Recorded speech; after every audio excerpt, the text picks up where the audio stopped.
Hello guys, അങ്ങനെ big boss season 8 തുടക്കം കുറിച്ചിരിക്കുകയാണ് അല്ലേ. അപ്പോൾ ആദ്യത്തെ പ്രമോയൊക്കെ വന്നു കഴിഞ്ഞു.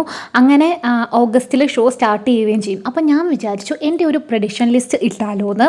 ഇത് കൺഫേം ആയിട്ടുള്ള ആൾക്കാരൊന്നും അല്ല കേട്ടോ. ഇപ്പോൾ ഓഡിഷൻ നടന്നോ കോള് ചെന്നിട്ടുണ്ടോ അതൊന്നും അറിയില്ല. പക്ഷേ കഴിഞ്ഞ കുറേ സീസണുകളിലായിട്ട് കോളൊക്കെ ചെന്നിട്ടുള്ള അല്ലെങ്കിൽ ഓഡീഷനൊക്കെ പങ്കെടുത്തിട്ടുള്ള പ്രഡിക്ഷൻ ലിസ്റ്റിലൊക്കെ എപ്പോഴും പേര് വരുന്ന കുറച്ച് ആൾക്കാരുടെ പേരാട്ടോ പറയാൻ പോകുന്നത്. അപ്പം ഇതിനകത്ത് ആരെങ്കിലും വരുമോ ഇല്ലയോ എന്നൊക്കെ നമുക്ക് കാത്തിരുന്ന് തന്നെ കാണാം.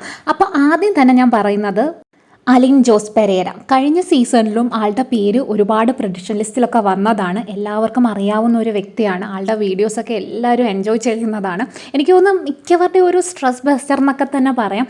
അപ്പം അലിൻ്റെ പേരാണ് ഞാൻ ആദ്യം പറയുന്നത്. നമുക്ക് നോക്കാം അലിനുണ്ടോ ഇല്ലയോ എന്ന്. വന്നു കഴിഞ്ഞാൽ എനിക്ക് തോന്നുന്നു നല്ലതായിരിക്കും, എന്തായാലും ഒരു സംഭവം തന്നെ ആയിരിക്കും എന്ന് വിചാരിക്കുന്നു. അപ്പോൾ ഫസ്റ്റ് അലിൻ ജോസ് പെരേര. രണ്ടാമത് ഞാൻ പറയുന്നത് ആക്ട്രസ് ആയിട്ടുള്ള പ്രിയങ്ക അനൂപാണ്. ആളുടെ ഒരുപാട് കോൺട്രവേഴ്സീസും കാര്യങ്ങളും ഒക്കെ എല്ലാവരും കണ്ടിട്ടും കേട്ടിട്ടും ഒക്കെ ഉണ്ടായിരിക്കും. വന്നു കഴിഞ്ഞാൽ എനിക്ക് തോന്നുന്നു ഒരു ബിഗ് ബോസ് മെറ്റീരിയൽ തന്നെയാണ്. കുറച്ച് പഴഞ്ചൻ ചിന്താഗതിയാണ്. അപ്പം ഇപ്പോഴത്തെ ജനറേഷനൊക്കെ ആയിട്ട് നല്ല പൊരിഞ്ഞ അടിയൊക്കെ ഉണ്ടാവാൻ ചാൻസ് ഉള്ള ഒരു വ്യക്തിയാണ്. അപ്പോൾ എനിക്ക് തോന്നുന്നു ഒരു ബിഗ് ബോസ് മെറ്റീരിയലാണ്. അപ്പോൾ എന്തായാലും ആളും വരട്ടെ. ഇതാണ് രണ്ടാമത്തെ എൻ്റെ പ്രഡിക്ഷൻ.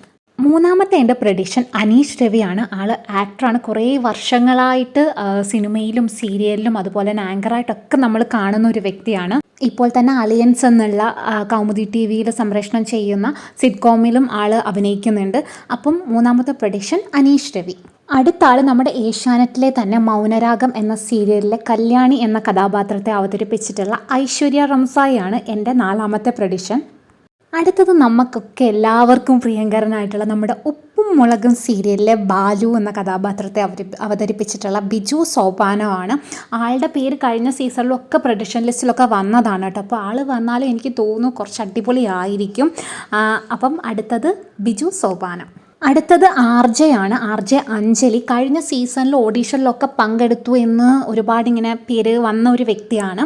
അപ്പോൾ ഈ സീസണിൽ നമുക്ക് പ്രതീക്ഷിക്കാം ആർജെ അഞ്ജലി. അടുത്തത് ഒരു സോഷ്യൽ മീഡിയ ഇൻഫ്ലുവൻസറാണ് ഫസ്മീന സാക്കിർ. ഇങ്ങനെ പറഞ്ഞാൽ എല്ലാവർക്കും അറിയുമെന്ന് അറിയില്ല, നമ്മുടെ തൊപ്പീൻ്റെ എക്സ് ഗേൾ ഫ്രണ്ടാണ്. അപ്പോൾ ആളുടെ പേരും പ്രഡിക്ഷൻ ലിസ്റ്റിലൊക്കെ ഒരുപാട് വന്നിട്ടുള്ളതാണ് കഴിഞ്ഞ സീസണിലൊക്കെ. അപ്പോൾ നോക്കാം ഈ സീസണിൽ ആളുണ്ടോ ഇല്ലയോ എന്നോ.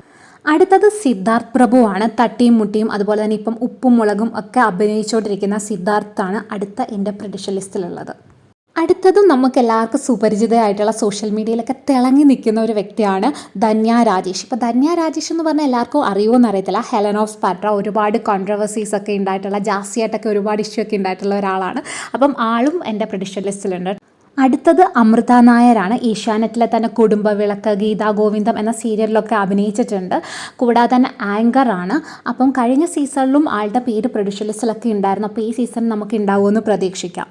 അടുത്തത് ഒരു യൂട്യൂബറാണ്, ഒരു ഫാമിലി വ്ളോഗറാണ്. മല്ലു ഫാമിലി എന്ന് പറയുന്ന യൂട്യൂബ് ചാനൽ ഒട്ടുമിക്ക എല്ലാവർക്കും അറിയാവുന്ന. അപ്പോൾ അതിനകത്ത് സുജിൻ്റെ പേരാണ് അടുത്തത് ഞാൻ പറയുന്നത് പ്രഡിക്ഷനിൽ. അവസാനമായി ഞാൻ പറയുന്ന പേര് ജാസിയാണ്. ജാസി കഴിഞ്ഞ സീസണിലും എല്ലാ പ്രഡിക്ഷൻ ലിസ്റ്റിലും ഉണ്ടായിരുന്നു. കൺഫേം ഒക്കെ പലരും പറഞ്ഞിട്ടുള്ള ഒരു പേരാണ് ജാസിയുടേത്. അപ്പോൾ അതുകൊണ്ട് തന്നെ ഈ സീസണിൽ നമുക്ക് പ്രതീക്ഷിക്കാം. ട്രാൻസ്ജെൻഡർ കമ്മ്യൂണിറ്റിയിൽ നിന്നാണ് വരുന്നത്. ഒരുപാട് കോൺട്രവേഴ്സീസ് ഒക്കെ ഇപ്പം നടക്കുന്നുണ്ട്. വന്നു കഴിഞ്ഞാൽ എനിക്ക് തോന്നുന്നു അടിപൊളിയായിരിക്കും. ഒരു ബിഗ് ബോസ് മെറ്റീരിയൽ തന്നെ ആയിരിക്കും. ഒരുപാട് പേർക്ക് ഇഷ്ടമാണ്, എന്നാൽ കുറേ ഹേറ്റേഴ്സും ഒക്കെ ഉള്ള ഒരാൾ തന്നെയാണ്.